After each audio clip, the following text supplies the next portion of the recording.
Vamos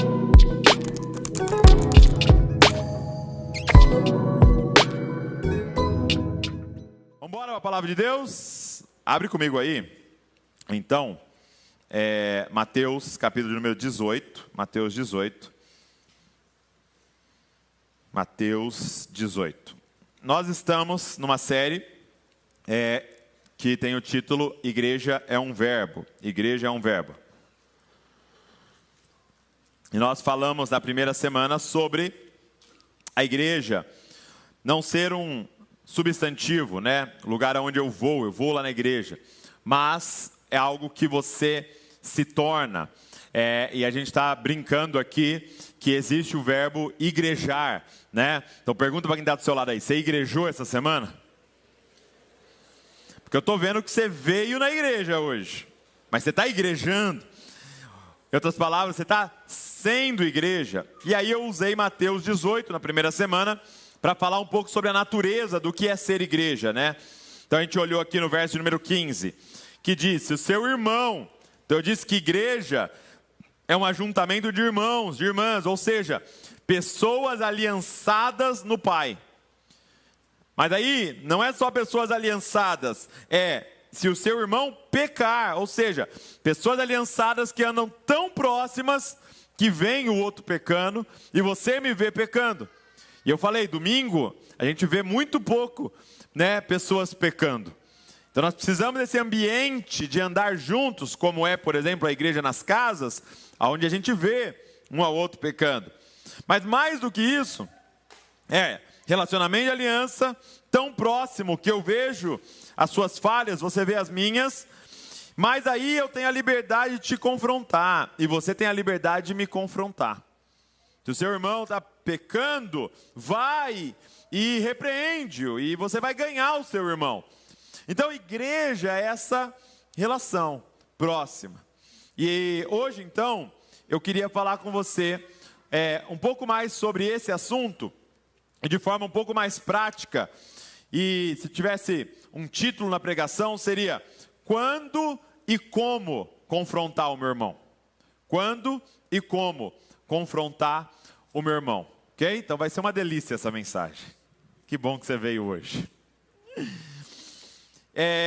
Mas antes de eu entrar aqui no Mateus 18, na prática, deixa eu te mostrar um texto muito interessante. Abre comigo 1 Coríntios, capítulo número 3, só para você entender a seriedade do que a gente está falando aqui. 1 Coríntios, capítulo de número 3.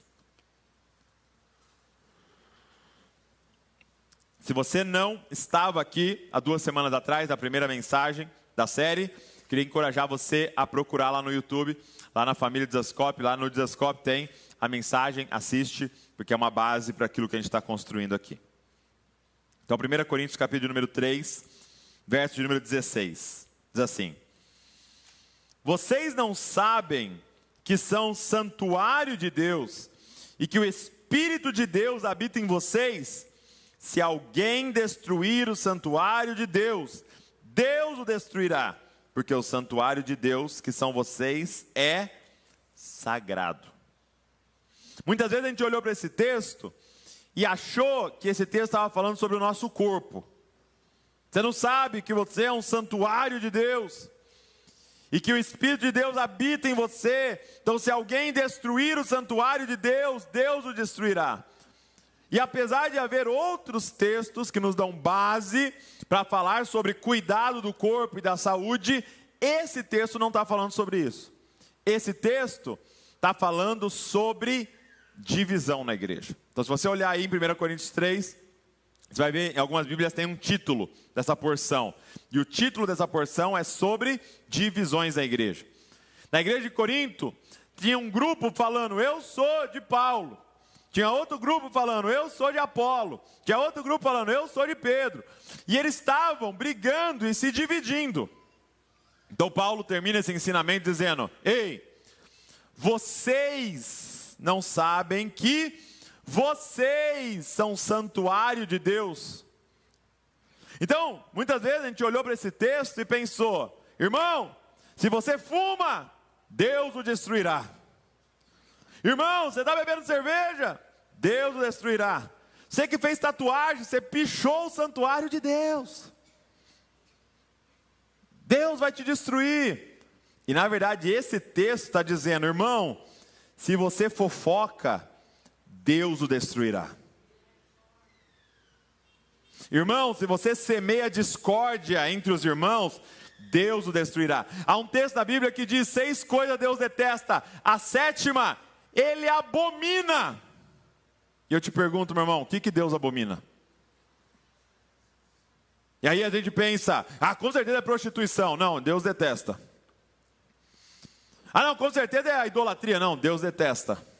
Não, com certeza é esses corruptos que roubam. Não, Deus detesta isso. Mas tem uma que Ele abomina. É a língua que corre para semear discórdia entre os irmãos. Cara, isso é muito forte. Quem destruir o santuário de Deus, Deus o destruirá. Por quê? Porque o santuário de Deus é sagrado. Gente, a palavra sagrado é algo muito sério na Bíblia. Você lembra quando Davi foi buscar a arca? A arca era sagrada. De repente, a carroça tropeçou, Uzá pôs a mão. Sabe o que aconteceu? Ele morreu na hora. Porque aquilo ali era sagrado. Foram, os filhos de Arão lá foram levar fogo estranho. Não era da forma que Deus mandou levar fogo lá no tabernáculo. Sabe o que aconteceu com eles? Foram fulminados, morreram na hora. Porque aquilo ali era sagrado. Olha o que ele está dizendo nesse texto. Isso aqui, não esse prédio. Isso aqui, isso aqui, nossa aliança é sagrada. Pega na mão de quem está do seu lado e fala assim, isso aqui, é sagrado. Isso aqui é sagrado. Se alguém destruir o santuário de Deus, Deus o destruirá. Amém? Então, por que eu dei essa introdução para vocês? Porque nós vamos falar hoje sobre quando e como eu devo confrontar o meu irmão. E nós vamos começar com quando. Quando é que eu devo confrontar o meu irmão? Confrontar a minha irmã? Quando? Número 1, anota aí. Se você não estiver anotando, depois nós vamos te confrontar. Anota aí, número 1. Um outro texto que nós vamos usar, que ele detalha Mateus 18 para a gente, é Mateus capítulo número 7. Verso de número 3, diz assim, porque você vê o cisco no olho do seu irmão, mas não repara na trave que está no seu próprio. Ou, como você dirá ao seu irmão, deixe que eu tire o cisco do seu olho, quando você tem uma trave no seu próprio. Hipócrita, tire primeiro a trave do seu olho, e então você verá claramente para tirar o cisco do olho do seu irmão. Então, quando que eu devo confrontar o meu irmão? Então tem algumas perguntas aqui para eu ir fazendo e você saber se é hora de confrontar ou não. Número 1, como eu estou nessa área? Então eu vou lá para confrontar o meu irmão naquilo que ele está pecando. Número 1, como você está nessa área? Porque a instrução de Mateus 7 é, primeiro tira a trave do seu olho, depois vai ajudar com o cisco no olho do seu irmão. Então nós não podemos agir com hipocrisia. Nós precisamos primeiro olhar para nós, como você está nessa área. Não, vou confrontar o meu irmão ali, porque ele está pecando na área financeira. Como você está nessa área? Eu vou ali confrontar o meu irmão, porque ele está pecando na forma que ele trata a esposa. Como você está nessa área? Eu vou ali falar com o meu irmão, porque ele está errado na forma que ele está lidando com os filhos. Como você está nessa área? Tira a trave do seu olho primeiro. Então entenda, o texto não diz, não confronte o seu irmão.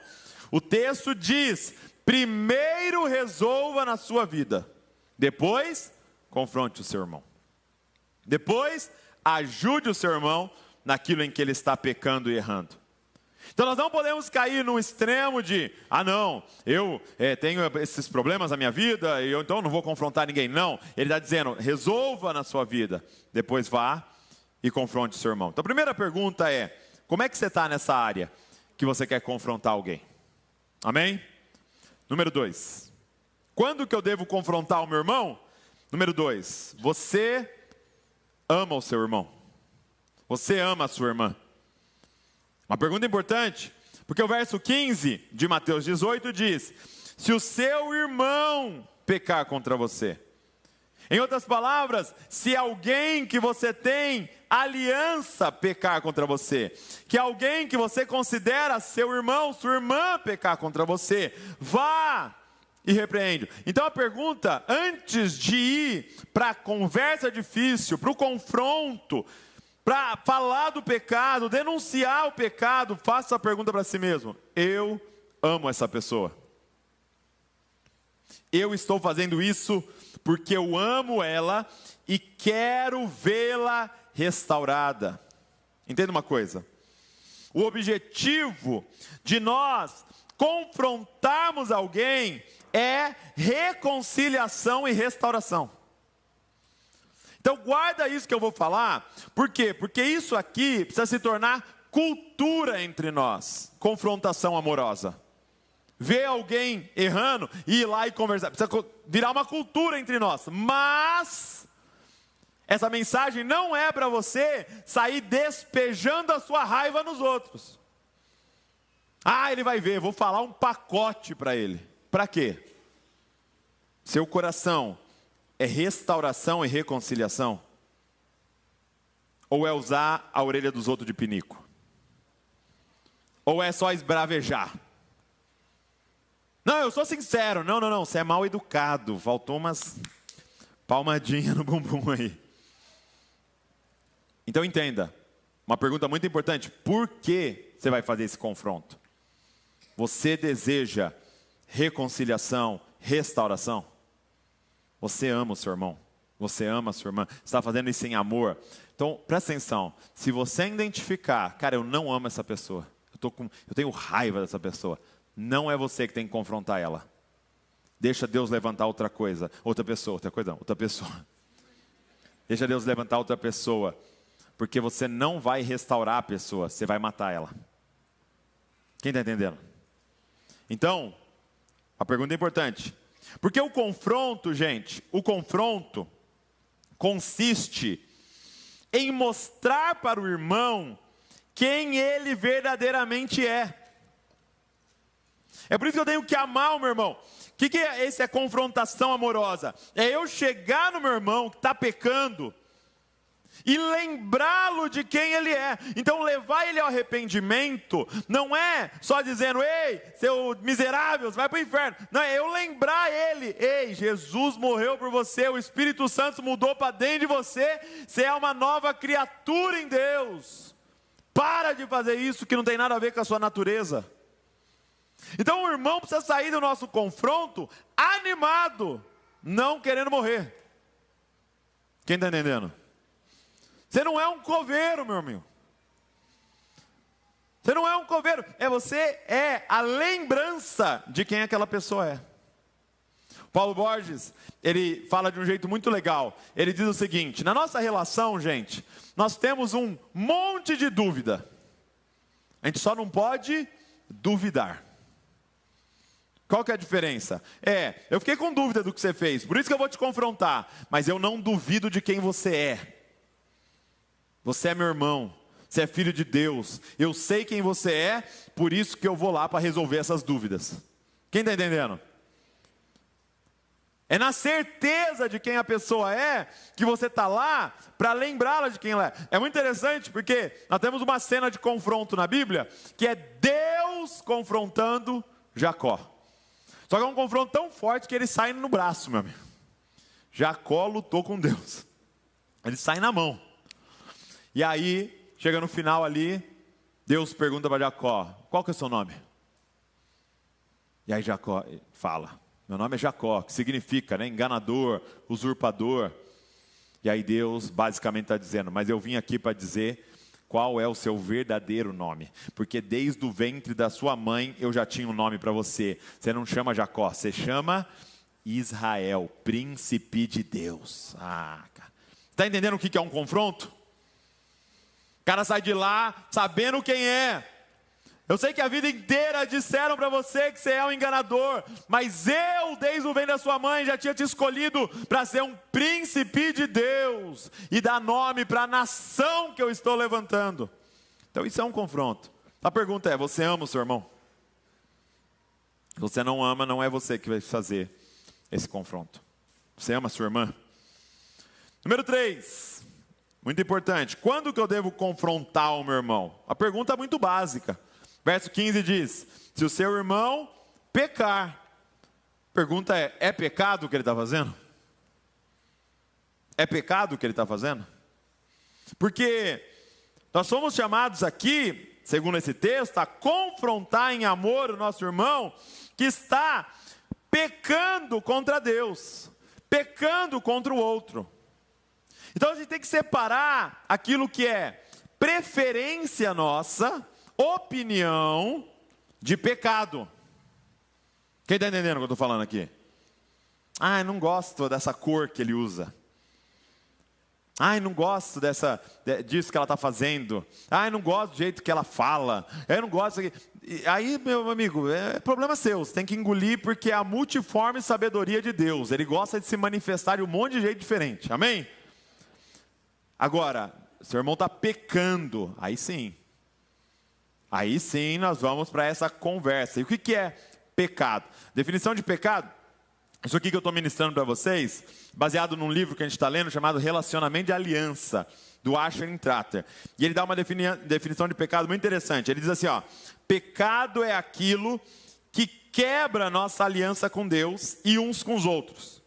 Basicamente, pecado consiste na destruição de relacionamentos. Então isso é pecado. Então, com isso em mente, o que é amor? Amar é a reparação das brechas entre duas pessoas. Amar é fazer de tudo para a restauração de um relacionamento quebrado. Então o que é pecado? É um muro que vai se levantando entre você e Deus, e um muro que vai se levantando entre você e a pessoa. Então o que é amor? É eu falar: eu não aceito esse muro, nós vamos destruir esse muro. Eu não vou destruir meu irmão, eu vou destruir o muro. Então, quando que eu vou confrontar? É quando a pessoa está fazendo algo e que vai se levantar entre nós. Está se levantando um muro entre nós. E isso aqui, repete comigo, é sagrado. Então nós vamos ter que destruir esse negócio. Porque esse muro não pode se levantar entre nós. Então, uma pergunta importante: é pecado? A pessoa está ferindo as Escrituras e a Deus? Ou só as suas preferências? E aqui eu abro um parênteses importante. Gente, nós precisamos escolher as batalhas. Até abrindo um parênteses, porque isso aqui serve muito para marido e mulher. Quantos são casados aqui? Levanta a mão. Isso serve muito para marido e mulher. Porque direto a gente tem que ter conversas de confronto, sim ou não? Né? Às vezes eu e a Val temos que ter lá uma conversa de confronto. Se está errado isso, está errado aquilo e tal. Então, amados, amadas, não gaste com coisa à toa. Não gasta, porque às vezes os casais ficam falando de um monte de coisa que é minúscula, que é preferências, que é opinião. E aí quando vai entrar em um assunto gigantesco, o outro já está cansado de ouvir. Quem está entendendo? Amém? Eu sei que você está fazendo essa cara como se não acontecesse na sua casa, mas está certo, está do lado dela aí. Né? Não, aqui em casa ninguém fala nada. É pecado? Então nós precisamos tratar de uma forma muito séria isso. Quando eu devo confrontar meu irmão? Primeiro, você já resolveu na sua vida. Segundo, você ama o seu irmão. Terceiro, é pecado. E por último, quarto, o confronto irá gerar reconciliação. Olha o que diz o verso 15. Se o seu irmão pecar contra você, vá, repreenda-o em particular. Se ele ouvir, você ganhou o seu irmão. Olha o final, olha qual é o objetivo final do confronto. Ganhar o irmão. Então, o confronto vai gerar reconciliação. O objetivo do confronto é que a nossa aliança fique ainda mais forte. A Val aprendeu algo que ela compartilhava toda hora comigo. Qual que é a boa comunicação? É a comunicação que gera conexão. Então, mesmo que a comunicação for um momento ali, que nós chamamos de briga, né? Um momento ali de discussão, nós temos um coração, nós temos um objetivo no final, conexão. Nós temos que sair mais unidos no final. Não podemos sair separados. Então entenda, amado, o confronto não é para ganhar a discussão, é para ganhar o irmão. Tem gente ganhando a discussão e perdendo o irmão. Tem gente ganhando a discussão e perdendo a irmã. Tem marido ganhando a discussão e perdendo a esposa. Sério que você quer ganhar a discussão? Eu prefiro ganhar minha esposa. Quem está entendendo? Então, última pergunta. O confronto irá gerar reconciliação? Então, você deve fazer esse confronto. Agora, beleza. Douglas, já resolvi isso na minha vida. Posso ajudar o meu irmão. Douglas, eu amo essa pessoa. Douglas, é pecado o que está acontecendo, o que ela está fazendo. Esse confronto é para gerar reconciliação. A pergunta agora então é: como confrontar um irmão? Como confrontar um irmão? Vamos lá. Número 1. Como confrontar um irmão? Anota aí. Com gentileza e paciência. Com gentileza e paciência. Gente, Mateus 7, que eu li para vocês, traz uma ilustração maravilhosa. Por quê? Ele diz assim no verso 5: hipócrita, tire primeiro a trave do seu olho, e então você verá claramente para tirar o cisco do olho do seu irmão. Então olha que interessante. Jesus nos instrui a tratar o nosso pecado como trave. Gente, como é que você lida com uma trave? Tem uma trave aqui, ó. Como é que você lida com ela? Marretada, meu amigo. Martelada. Chute. Seu pecado. Agora o do irmão, olha como ele manda tratar. Cisco no olho. Só que é muito doido, porque a gente inverte. A gente quer ser gentil com o nosso pecado e dar uma martelada na cara dos outros.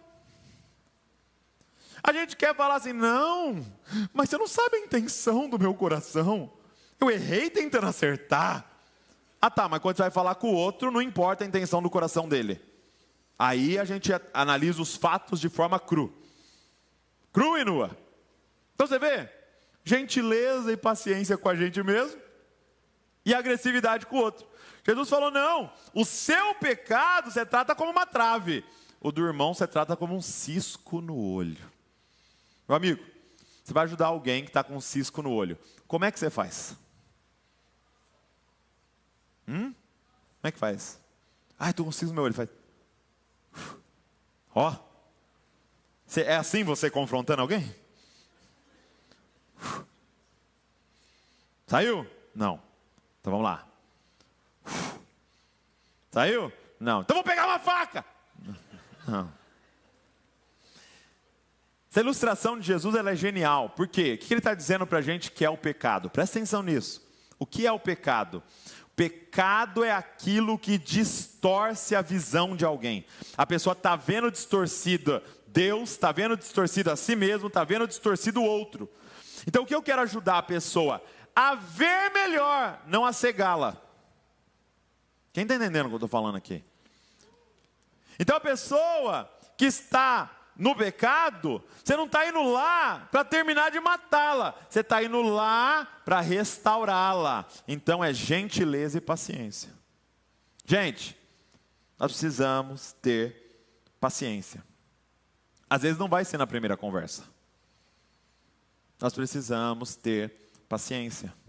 Eu já falei, Douglas, não quer nada com nada. Calma. Fala para o irmão ao lado, calma. Como é que é? Calma, calma. Você também não é fácil, meu amigo. Você também não é fácil, minha amiga. Presta atenção. Quantas vezes Jesus já falou com você na mesma coisa? Às vezes a gente fala, eu mesmo, né? Às vezes fala assim, me gabando, né? Ouvi uma palavra profética 3 vezes. Sabe por quê? Porque você é desobediente. Porque se você tivesse ouvido na primeira e feito, a terceira não tinha vindo. Não é confirmação, é desobediência. Aleluia. Então, presta atenção nisso. Paciência. Tem uma explicação no livro do C.S. Lewis, O Cristianismo Puro e Simples, que ela é crucial para a gente entender isso. Não julgue o outro com base na sua história. Não julgue o outro com base na sua constituição. Às vezes a gente olha e fala, para com isso aí é fácil de parar. Eu parei. Ei, você é você. O outro é o outro. E o C.S. Lewis dá um exemplo, né? Não é esse exemplo, mas é esse raciocínio para você entender. Então imagina o seguinte, por exemplo, eu sou filho de pastor e neto de pastor. Ok? Filho de pastor e neto de pastor. Então, eu não lembro, até o Pedro pode me corrigir aí se ele lembrar. Eu não lembro nenhuma vez de ouvir meu pai falando um palavrão. Sim, falando um palavrão assim. Talvez dando uma ilustração, contando o que alguém falou, mas ele falando um palavrão, eu não lembro de nunca ter ouvido. Tá? Então, eu cresci nesse ambiente, que Deus, pela graça, me colocou, que me deu condições de não falar nenhum palavrão. Sim ou não? Eu cresci num ambiente que eu poderia não falar nenhum palavrão. Beleza. Aí, tem um irmão que se converte, que vivia numa casa que o pai era alcoólatra, violento, a mãe na prostituição, e na casa eles falavam 200 palavrões por dia. 200 palavrões. Então ele foi treinado para falar 200 palavrões por dia. Aí ele se converte, ele vem para a igreja. Ele tem um encontro com Deus. E aí começa um processo de santificação. Então esse irmão que falava 200 palavrões por dia, passado um período agora está falando 100. Olha que benção. 100 palavrões por dia. E aí está de pé esse irmão falando 100 palavrões e o Douglas aqui falando 5. Quem está melhor?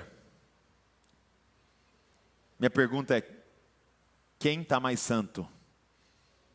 Quem está falando 5 palavrões ou quem está falando 100 palavrões? Entenda uma coisa, eu falando 5, estou andando para trás. Para o céu eu estou menos 5 e o meu irmão falando 100 está mais 100, porque ele falava 200. O céu está vendo ele falar 100 e celebrando, só 100 Deus, olha lá. Porque ele falava 200. E o céu está olhando para mim e lamentando. E nós, na carne aqui, achando que esse aqui é melhor que aquele. Quem está entendendo o que eu estou falando aqui, gente? Você não conhece a história da pessoa. Você não sabe o que ela passou quando era criança. Você não conhece a biologia da pessoa. Por exemplo, eu tenho uma biologia hormonal que me faz ser extremamente calmo. Eu nunca fui uma pessoa irritada. Então eu não posso chegar para alguém irritado e falar, para com isso, ei, para com isso, que bobeira, isso é fácil. Controla os nervos. Eu sei que você tem direto vontade de esganar alguém. E faz parte. Então é uma batalha sua. Então eu vencendo isso, que nem é vencer, porque eu não estou com vontade de esganar ninguém, o céu está olhando e falando, você não está fazendo nada. Agora, você vencendo isso, não xingando no trânsito, o céu está lá, cara, é isso, vai. Porque nós somos diferentes. Quem está entendendo o que eu estou falando, gente? Então, como confrontar alguém? Primeira coisa, gentileza e paciência. Gentileza e paciência. Número 2, anota aí. Como confrontar o meu irmão? É bem óbvio, tá? Mas diz assim, ó, se o seu irmão pecar contra você, vá. Diga comigo, vá. Então levante-se e vá conversar. Muito simples, mas é o que a gente não faz. Se o seu irmão pecar contra você, vá. Então, falando de forma muito prática, hoje, quem é que você tem que ligar e conversar? Quem é que você tem que marcar? Um café, um almoço, uma visita? Essa semana. Quiser sair daqui, pegar o carro e já ir, pode ir. Espera só acabar o culto. Quem é que você tem que conversar? Quem é que você tem que marcar? Porque um muro está se levantando entre vocês. E isso aqui é sagrado. A nossa relação. Então, vai. Nós temos que parar de adiar conversas difíceis. Eu sempre de novo, nesse exemplo, sempre fui conhecido como alguém calmo, manso, mas muitas vezes não era mansidão, era omissão. De conversas que eu tinha que ter, e eu ficava correndo daquilo, por causa do desconforto de ter a conversa difícil. Então, nós precisamos vencer isso. É uma coisa que Deus já tem tratado muito comigo, e hoje eu tenho me esforçado para ir mais rápido possível e ter as conversas difíceis que tem que ter. Nós não podemos nos omitir.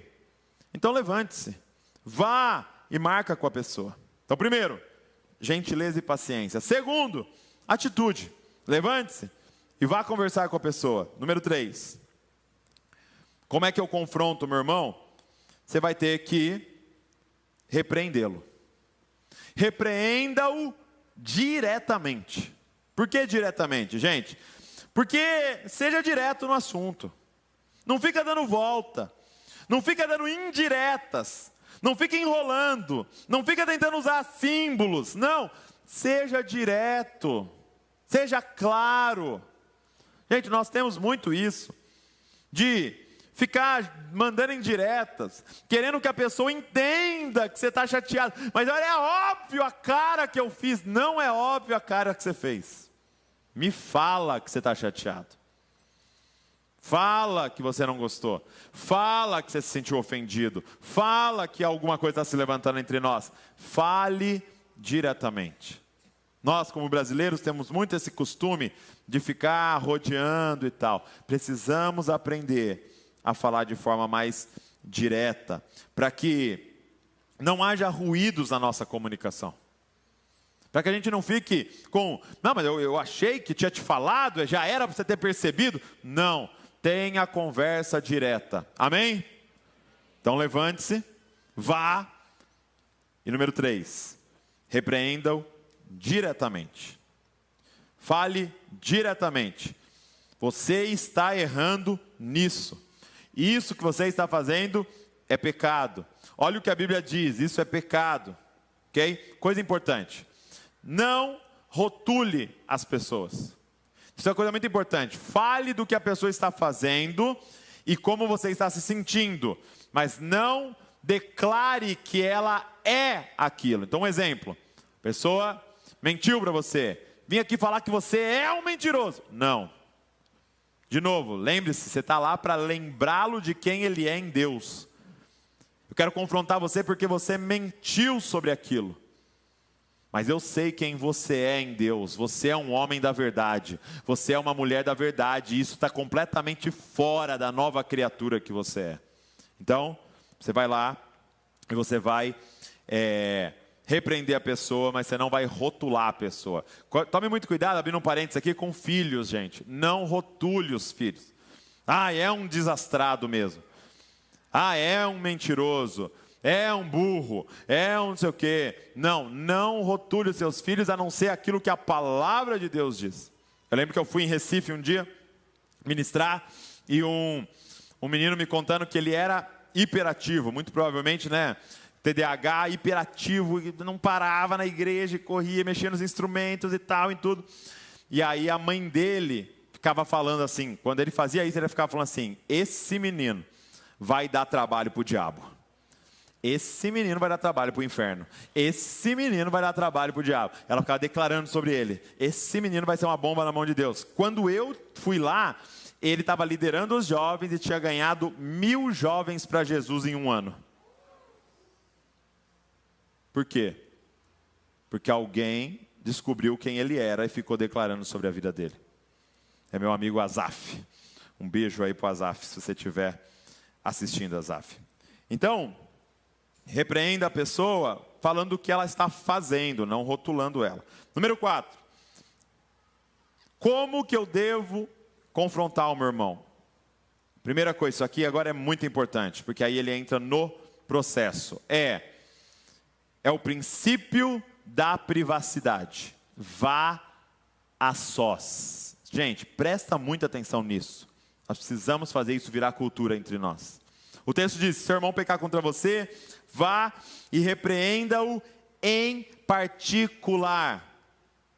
Se ele ouvir, você ganhou o seu irmão. Então, é muito importante que O relacionamento de aliança concede à pessoa o direito de ser a primeira a ouvir sobre a falha dela. Vou repetir.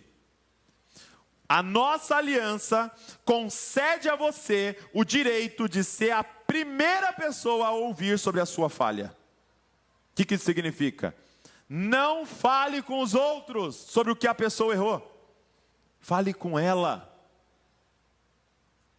Gente, quem está entendendo o que eu estou falando, gente? Nós ficamos nessa necessidade de falar com alguém sobre o erro da pessoa e não falamos com a pessoa. Então imagina que bênção de Deus, se quando o meu irmão errar, eu vou e converso com ele, eu não falo para mais ninguém, e eu converso com ele, ele se arrepende, eu ganho o meu irmão, está tudo resolvido, ele começa a vencer aquilo, e ninguém mais ficou sabendo. Olha que coisa maravilhosa. Gente, no relacionamento de aliança, eu sou responsável por proteger a honra do meu irmão. Presta atenção, quando eu chego, meu irmão errou contra mim, como é que é o seu nome, meu irmão?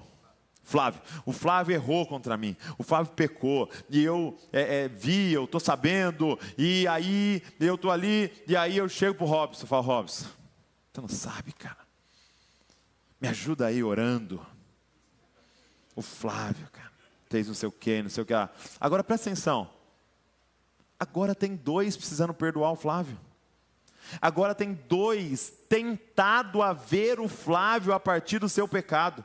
Agora tem 2 que vai ter que resolver um negócio no coração. É muito difícil o Robson olhar para o Flávio da mesma forma.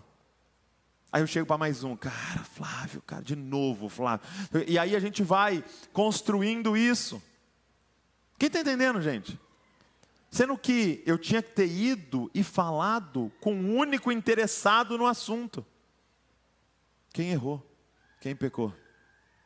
Então, a aliança dá o direito à pessoa a ser a primeira a saber sobre a falha dela. Tem uma exceção, nesse caso, que é quando eu sou novo, estou começando, eu não sei o que fazer diante daquela situação, e eu converso com um líder sobre isso. Procuro o líder do DNA, procuro um líder aqui da igreja e peço um conselho. Olha, eu estou lidando com uma situação assim, e eu até te dou uma dica, nem diga nomes. Para esse líder nem ter que ficar resolvendo na cabeça dele, olhando diferente para ninguém. Não diga nem nomes. Eu estou com uma situação assim e eu preciso resolver. Como é que eu devo conversar com essa pessoa? E o líder vai falar, cara, conversa assim, assim, assado. Vai lá, fala assim para ela. Então, a primeira exceção é, eu não sei o que fazer, conversa com o líder. Segunda exceção é quando é alguém do sexo oposto. A mulher está errando, está pecando, e eu estou sabendo, e aí eu não vou lá a sós conversar com ela. Então eu vou chamar a Val, falar, Val, está acontecendo isso com essa irmã, você poderia ir lá confrontá-la? E aí a Val vai lá fazendo isso, e vice-versa, se a Val tem uma situação, ela vai pedir para eu ir lá conversar com aquele homem. Então se você é solteiro, você vai pegar uma líder, você vai pegar um líder para fazer isso, ok? Então essa é a exceção. Agora,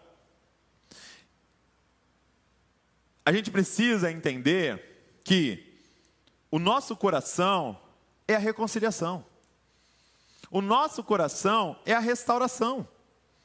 Então eu vou a sós e vou lá para tentar resolver com essa pessoa. Por exemplo, vamos construir um exemplo aqui. Imagina que, eu vi uma história muito legal lá no podcast, o pastor Paulo Borges contando que um dia um membro da igreja deles lá, chegou e falou assim, tem um irmão aqui que está abrindo uma churrascaria, e convidou todo mundo para ir na churrascaria, né? Então, eu queria que você fosse, tal. Aí o pastor Paulo falou, cara, não vou poder nessa data, tal, tenho um compromisso, mas vai lá, depois você me conta. Aí beleza.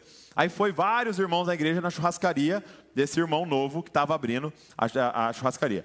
E aí, passou umas semanas lá, o Paulo encontrou com o irmão e falou, e aí, foi lá na churrascaria do irmão? Aí o rapaz falou, fui lá na churrascaria, na abertura, na inauguração, né? E aí o pastor perguntou, e é bom? Ele falou, não, horrível. Que carne ruim, que comida ruim. Aí eu falei para ele, Falei, muito ruim sua churrascaria. Vou vir toda semana até ela ficar boa. Quem está entendendo? Que o importante não era a carne, era o irmão. Meu compromisso não é ir na melhor churrascaria da cidade. Meu compromisso é manter o relacionamento de aliança e ajudar os irmãos. Então, por que eu estou contando isso? Porque vai acontecer, por exemplo, vamos dar um exemplo. Alguém vai na sua casa com os filhos, e os filhos deles é tudo mal educado. E aí chega lá, quebra as coisas na sua casa. O que a gente faz, gente? Conversa com outra pessoa, que não é o irmão. Fulano foi lá em casa. Sabe o que ele fez lá na minha casa? O filho dele na frente dele, fazendo não sei o que lá. Eu não chamo mais. Por quê? Porque sofá é mais importante que gente para você. Porque tapete vale mais do que seu irmão para você. Porque copo vale mais do que o irmão para você. Sabe o que você tinha que fazer? Vou chamar toda semana. Porque nós vamos ajudar esse irmão na educação dos seus filhos. Nós vamos confrontar ele. Nós vamos chamar ele de canto e falar, lê esse livro aqui.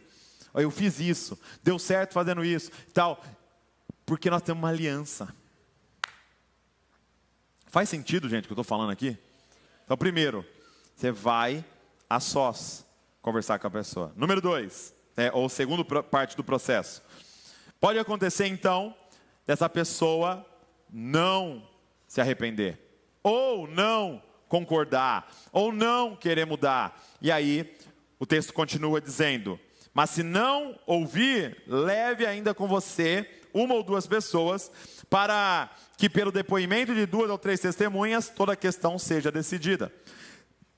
Essa primeira parte do processo, ela não precisa ser apenas um encontro, ok? Pode ser mais de um encontro. Então não tem um tempo determinado aqui. Na verdade, é todo o esforço de a sós tentar restaurar o irmão. Não deu? Então nós vamos chegar para o segundo passo. Então o segundo passo, gente, não é uma punição. Não vai me ouvir? Vou chamar mais alguém. Não. É na tentativa de ganhar o irmão. Então, você não vai procurar alguém, presta muita atenção. Alguém que vai estar lá para concordar com você. Você vai procurar alguém que tem acesso ao coração do irmão. Alguém que esse irmão também confia. Porque qual é o intuito? Ganhar o irmão.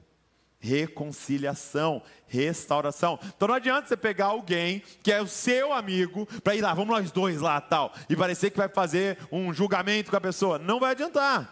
Você vai ter que pegar alguém mais maduro, que tem acesso ao coração do irmão, e nós vamos tentar de novo ganhar esse irmão. Nós vamos tentar agora em 2, em 3, ganhar esse irmão. Parênteses aqui, pode acontecer de chegando lá, essa testemunha que você levou, ouvir o que está acontecendo e dizer, quem está errado é você que está querendo confrontar o irmão. Ele está certo, ele não fez nada.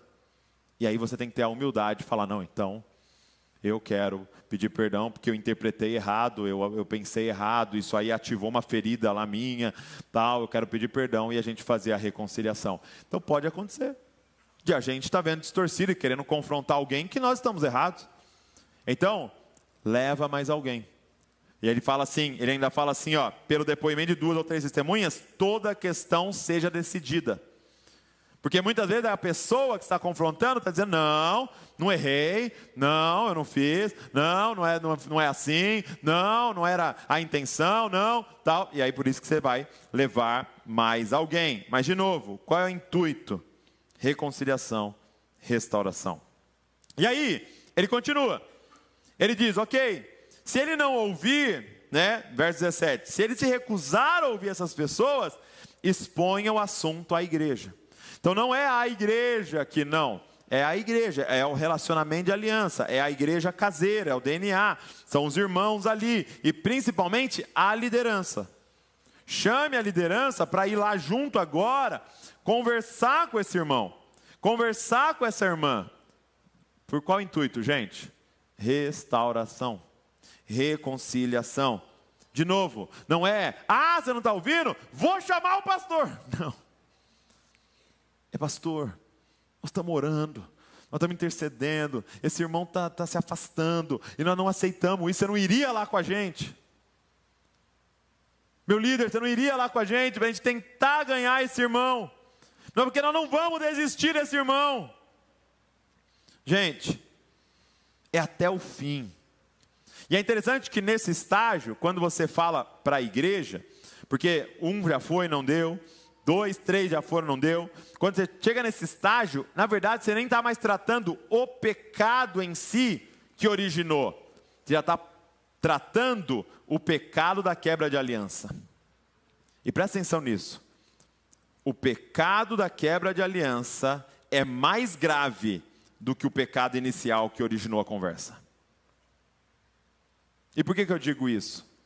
Porque qualquer pecado que estiver acontecendo e você manter a aliança é um mecanismo para nos ajudar a vencer esses pecados. Mas se você quebrar a aliança e decidir se isolar, não tem restauração. Porque você vai insistir no seu erro até o fim e vai sozinho caminhando para o abismo. A aliança, a gente juntos, é o caminho da restauração. Porque, gente, eu e você temos um monte de, o que alguns chamam de eu cego. É aquela parte que você não está enxergando, você está errando e não está vendo. Eu preciso de você. Você precisa do seu irmão para poder confrontá-lo. E por último, ele diz assim, e se ele se recusar a ouvir também a igreja, considere-o como gentil e publicano. Qual é o último estágio, gente? O último estágio é desligar da comunhão. É o desligar da comunhão. Você vai dizer para essa pessoa, você não faz parte da igreja. Você não faz parte do corpo de Cristo. Entenda, essa última parte da disciplina não é executar uma punição. Presta atenção nisso, isso aqui é muito importante. Isso aqui que ele está dizendo não é punir a pessoa. Isso aqui é confirmar a posição que ela já está. Então presta atenção. Excluir a pessoa, você desligar da comunhão, não é punir a pessoa. Desligar da comunhão é chancelar, é dar o veredito da posição que ela já está. Ela se excluiu da comunhão. Quem está entendendo? Porque nós estamos aqui com 1, com 2, com 3, com a igreja, com o líder, tentando restaurar a pessoa. Ela está dizendo, eu não quero. Então nós só vamos confirmar. Então você está dizendo para a gente que você não faz parte desse corpo. E então essa pessoa é desligada. Isso é muito sério. Isso é muito sério, gente. Esse desligar. Então, é interessante que ele diz assim, olha, se ela se recusar a ouvir, considere-o como gentil e publicano. E aqui, nós temos 2 erros que aconteceu na igreja. Um erro é não ter disciplina eclesiástica, ou seja, a pessoa está fazendo o que quer e ela está vindo e ela acha que ela é parte da igreja. Não é assim, porque isso aqui é uma aliança séria, isso aqui é sagrado. Mas o outro lado foi, fulano não está em pecado, já conversamos com ele, então vamos excluir ele. Não quer ninguém conversando com ele, hein? Pega o seu celular e apaga o contato dele. Apaga aí as fotos com ele. Ninguém fala com ele, está excluído. Não. Meu irmão, a questão é, como Jesus tratava um gentil e publicano? Como, gente? Amando a pessoa. Só que agora ela não estava no status de irmão, ela estava no status daquele que precisa ser evangelizado. Então nós não vamos perder o contato com a pessoa, nós só vamos agora colocar ela num outro lugar. Essa pessoa precisa ter um encontro com Jesus. Essa pessoa precisa ser evangelizada. Nós precisamos pregar o evangelho para essa pessoa, interceder, orar por ela, porque o nosso coração continua no mesmo lugar. Nós queremos a restauração dessa pessoa. Quem está entendendo? Até o fim é o mesmo coração. É interessante a forma que Paulo coloca. Paulo usa uma linguagem mais faca na caveira aqui, meu amigo. Olha 1 Coríntios 5, verso 4, eu vou ler para você. É o mesmo processo, ele diz assim, em nome do nosso Senhor Jesus, reunidos vocês e o meu espírito, com o poder de Jesus ao Senhor, que esse tal, então era alguém que estava em pecado e insistiu e não queria largar, esse tal seja entregue a Satanás para destruição da carne. Paulo aqui, não é trata como publicano, gentil, não, vamos entregar para Satanás, vamos entregar para o capiroto. Vamos tirar a proteção e agora está entregue a Satanás. E aí a gente pode ler isso aqui pensando de novo nesse coração vingativo. Ah, você não quer, meu irmão? Você não vai dar ouvidos? Você vai continuar? Então fica com Satanás. Ah lá, está se ferrando lá, tá vendo? Não é esse coração. Porque olha a continuação do texto.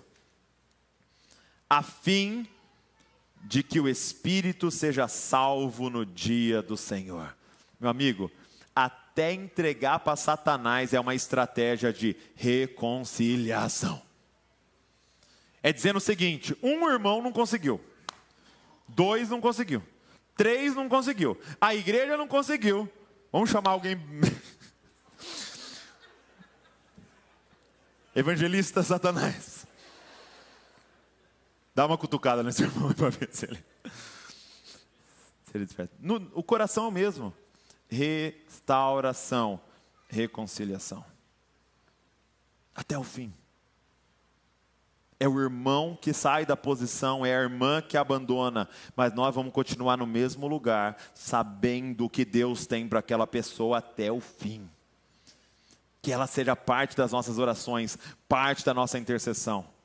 E nós vamos ver Deus restaurando ela, amém? Deixa eu chamar o grupo de louvor aqui.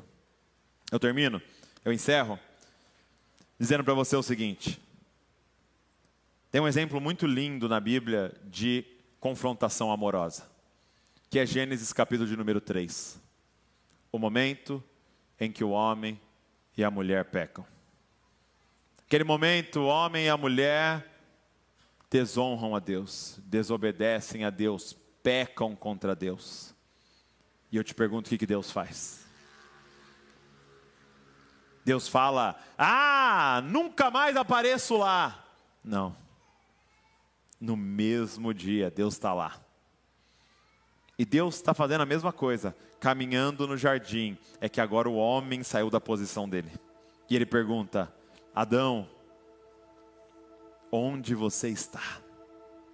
Que não está aqui na minha presença, para onde eu te criei para estar. Porque Deus, gente, o homem desobedeceu, pecou, deu um grito de dependência, como que dizendo: eu não quero Deus mandando em mim. Deus poderia muito bem olhar dos céus e dizer: nunca mais desço naquele lugar. Satanás, faz o que você quiser, destrói todo mundo. No mesmo dia, ele estava lá de novo, do mesmo jeito de sempre.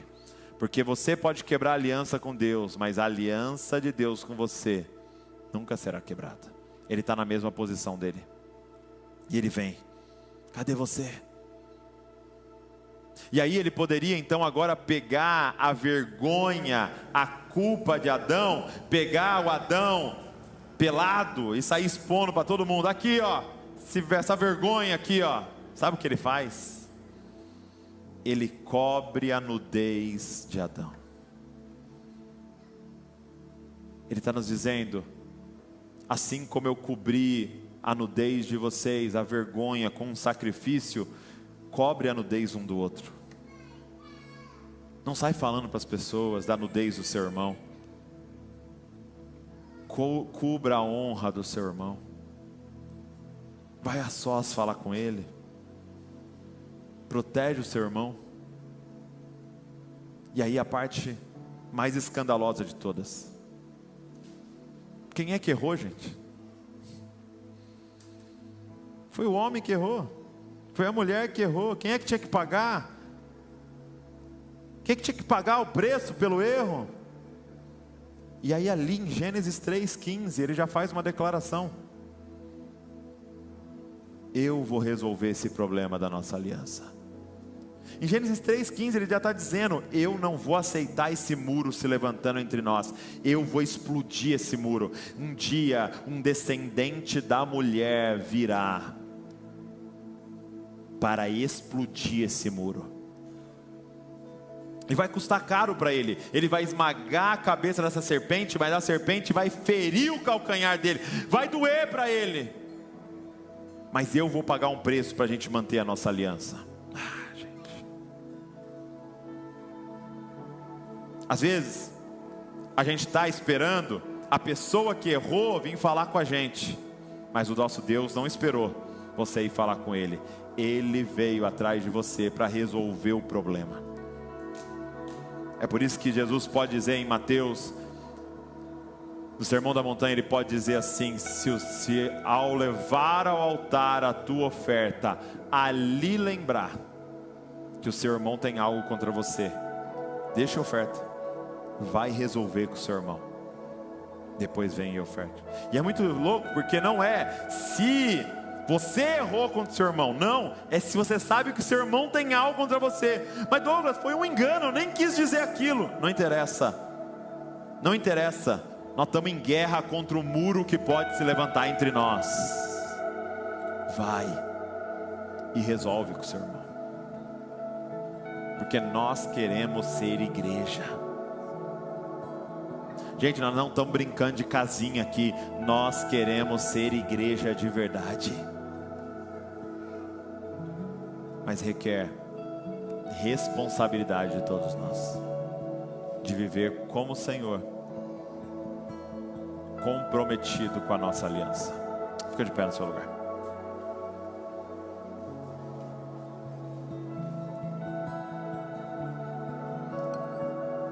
Feche seus olhos comigo. Ah, Senhor, como nós precisamos da Tua graça e misericórdia sobre nós.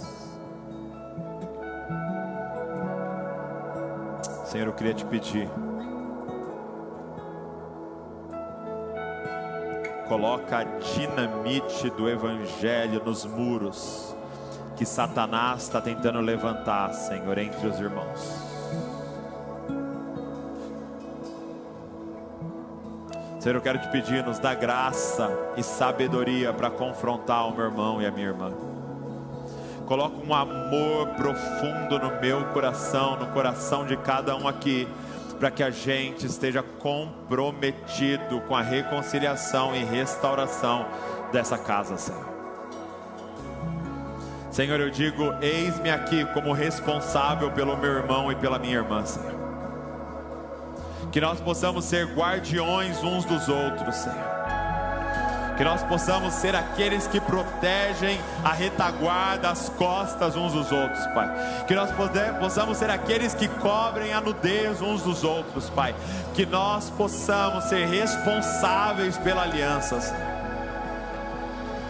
Pai, eu clamo por uma noite de restauração, Pai. Senhor, começa a gerar o milagre do perdão no coração dos meus irmãos, das minhas irmãs, Pai.